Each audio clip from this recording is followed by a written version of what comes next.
souvent liés à d'autres théories complotistes, les uplatistes comme on les appelle, se développent d'autant plus qu'ils exposent des preuves sans aucune rigueur scientifique sur Internet et les réseaux sociaux. Quelques 16% des Américains et 9% des Français seraient persuadés, contre toutes les démonstrations scientifiques, que la Terre est plate. C'est notamment le cas de Joran Campanella, un youtubeur américain platiste, qui depuis maintenant 10 ans défend ardemment cette thèse sur sa chaîne YouTube Géranisme, suivie par 164 000 personnes. Pour prouver à tous ses abonnés que la Terre était effectivement plate, le youtubeur a finalement dépensé 35 000 € pour voyager en Antarctique et prouver que le soleil de minuit n'existe pas. Un voyage dans le cadre d'une opération intitulée L'expérience finale, un projet collaboratif entre 24 youtubeurs partisans de la théorie de la Terre plate et 24 autres qui, comme les scientifiques, et même comme Platon déjà, savent que la Terre est bien ronde. Parfois, on se trompe dans la vie.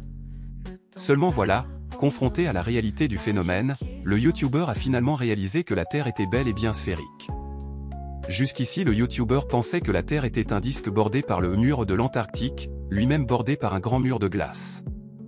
Au-dessus du disque, selon lui, un dôme comme un planétarium contiendrait le Soleil et la Lune, qui seraient comme des ampoules géantes au-dessus de nos têtes. Dans sa cosmologie personnelle, l'Américain pensait que le Soleil mettait 24 heures à faire une révolution, ce qui selon lui expliquait qu'il fasse parfois jour parfois nuit. Mais en constatant que le Soleil brille sans discontinuer au pôle sud, même à minuit, ce dernier a reconnu, parfois, on se trompe dans la vie. Complotiste, Joran Campanella assure toutefois que sa démarche était de bonne foi.